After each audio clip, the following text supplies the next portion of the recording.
La parole de Dieu est un trésor inestimable. Ne laisse pas ta Bible fermée. Oh non, non. Lis-la, médite-la, nourris-toi. Lis-la, médite-la, nourris-toi. Bonjour. Le chapitre 9 de l'évangile de Jean est une véritable catéchèse spirituelle qui illustre le fait de passer des ténèbres à la lumière. Mes amis, je vous invite à y relire l'enseignement que Jésus nous donne, puisqu'il y reprend ce qui a été évoqué dès le prologue de ce même évangile, qui annonçait que Jésus est la lumière du monde et que certains ne l'ont pas reçu, alors que d'autres, en l'accueillant, ont vu leur vie transformée. Ainsi, en français, le prologue disait la parole, le verbe, ou bien en grec, le logos de Dieu, était la lumière véritable qui éclaire tout être humain. Il est venu dans le monde, mais le monde ne l'a pas reconnu. Or, dans notre texte, au chapitre 9, avant même d'approcher l'aveugle pour le guérir, Jésus déclare à ses disciples « Je suis la lumière du monde ». Mais que veut donc dire Jésus en se présentant ainsi? Eh bien, notre récit en est la réponse fondée et concrète. Je vous en rappelle le contexte. Alors que Jésus sort du temple avec ses disciples, la petite troupe, en quelque sorte, croise un aveugle, un homme aveugle. Mais pourquoi l'est-il? Car, selon les préjugés religieux et sociaux de l'époque, on se demandait en effet qui de lui ou de ses parents portait la faute de son handicap de non-voyant. Car pensait-on, si une personne est marquée d'un tel handicap, c'est qu'elle a certainement quelque chose à se reprocher, une faute, tout comme ses parents peut-être. Et injuste conséquence, les personnes handicapées traînaient alors avec elles un statut d'exclus partout où elles se trouvaient. Elles n'avaient d'autre possibilité que d'accepter leur mise à l'écart et de subir leur injuste condition. Mais voilà, nous dit l'Évangile, que Jésus passe et qu'il va bousculer cela, redonnant espoir et lumière à celui qui n'en avait pas. Il nous est ainsi rapporté que Jésus vit cet homme qui n'a pas de nom, qui ne demande rien, lui qui était aveugle depuis sa naissance.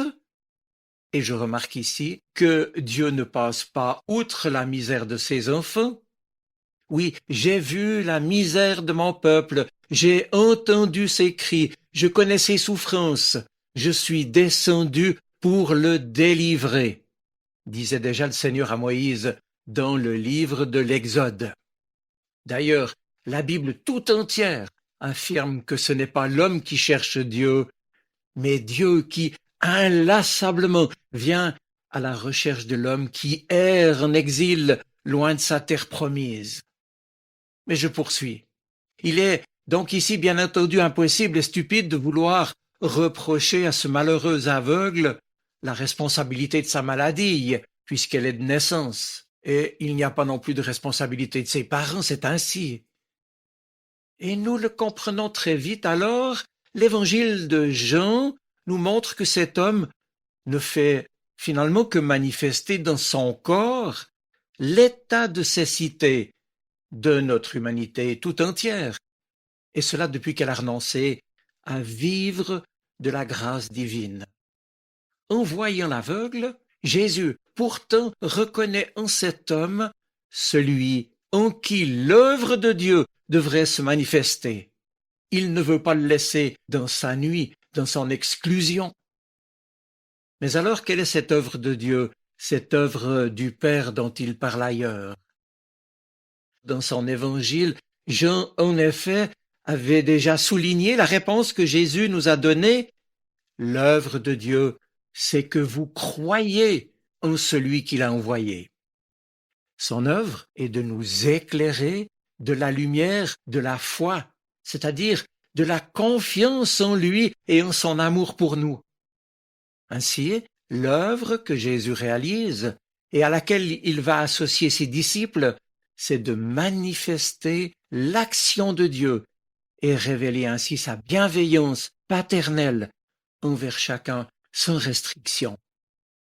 C'est bien le même Dieu qui, aux origines, façonna l'être humain avec la glaise prise du sol, qui maintenant, en Jésus avec la salive et les mains de son Fils, fait de la boue qu'il applique sur les yeux de l'aveugle. Autrement dit, symboliquement, en guérissant l'aveugle-né, Jésus pose un acte de révélation de sa vraie nature. Il est l'envoyé du Père, venu libérer les hommes de la nuit du péché et faire briller sur eux la lumière de Dieu. Les exégètes, les spécialistes des textes bibliques, nous expliquent ici qu'à l'époque, lors de la fête juive des tentes, on avait pour rituel de laver l'autel du temple où l'on faisait les sacrifices avec de l'eau de Siloé pour signifier la purification du peuple et obtenir de Dieu la fécondité des terres. Eh bien, Jésus en reprend ici le symbolisme en demandant à l'aveugle-né de s'y laver et en lui disant « Va te laver à la piscine de Siloé ». Jésus veut l'introduire dans une vie nouvelle qui va se révéler féconde et lumineuse. Et soulignant la signification du nom de cette source, de ce réservoir, Siloé, c'est-à-dire l'envoyé, Jean, l'évangéliste, affirme que par cette eau, d'une part, Jésus se révèle bien sûr comme l'envoyé du Père, le Christ, le Messie annoncé, et puis d'autre part, l'aveugle devient lui-même à son tour un envoyé de Jésus, témoin fidèle de celui qui l'a guéri. Jean met en évidence la portée catéchétique de ce récit qui, par sa symbolique, évoque bien entendu le baptême chrétien. Plongé avec le Christ dans les ténèbres de la mort, enseveli avec lui, l'aveugle va être illuminé par l'Esprit qui l'introduira dans la vie et dans la lumière même du Christ ressuscité. C'est là, mes amis, notre expérience de chrétien, n'est-ce pas? Car notre texte raconte beaucoup plus qu'un miracle. La rencontre de Jésus et de l'aveugle lui a permis de voir avec ses yeux, mais surtout, il lui a donné une nouvelle vision de Dieu, de la vie et du monde, une vie nouvelle. Désormais, le contraste est impressionnant. Celui qui ne voyait pas au commencement de l'histoire, maintenant croit en Jésus, et ceux qui voient ne croient pas. C'est donc tout un chemin de foi que parcourt l'aveugle. Et il nous est donné comme exemple et comme modèle. L'aveugle-né, en effet, croit, fait confiance à la parole de Jésus avant même d'être guéri. Il connaît le nom de Jésus, mais il n'en sait rien de plus. Il lui faudra passer de la lumière des yeux à la lumière de la foi.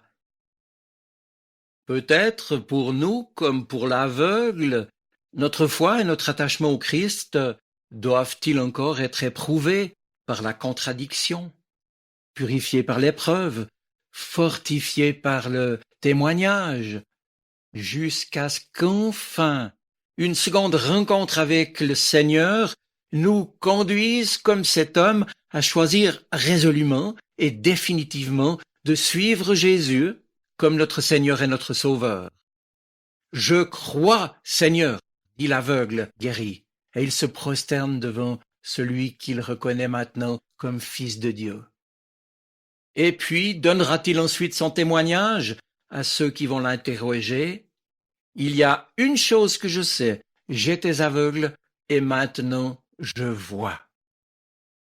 Mes amis, aujourd'hui, avec ce récit de l'aveugle-né, nous sommes nous aussi invités à passer des ténèbres, en tout cas des ténèbres de l'ignorance à la lumière du Christ.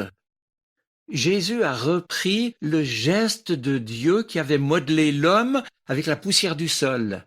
Il s'agit donc bien là d'une création, d'une naissance nouvelle en ce sens qu'elle achève en somme la première et la parfaite. Je l'ai dit, la symbolique de ce récit est très riche et nous interroge sur la profondeur de notre foi, de notre attachement au Christ, de notre confiance en lui, et puis sur les fruits de notre engagement et de notre témoignage au service de Jésus-Christ. Avant même que l'aveugle ait reconnu en Jésus le Fils de l'homme, il a confessé qu'il était prophète, qu'il venait de Dieu. Mais après sa guérison, il se prosterne devant lui et confesse qu'il est l'envoyé de Dieu, venu recréer l'homme pour l'introduire dans l'intimité du Père. Oui, c'est le premier fruit de la conversion, la confession du nom de Dieu, la reconnaissance de la vie qu'il nous donne dans le Christ. Et ce n'est qu'après que vient le témoignage de notre existence très concrète de fils et de filles de la lumière. Retenons dès lors de l'expérience de cet homme. Nous sommes, nous aussi, des aveugles, regardant les personnes, les événements, les situations, sous les seuls angles habituellement de la psychologie, de la politique, de l'économie. Nous devons le reconnaître, pas le nier. C'est notre premier regard. Saint-Exupéry, l'auteur français, disait dans Le Petit Prince, on ne voit bien qu'avec les yeux du cœur.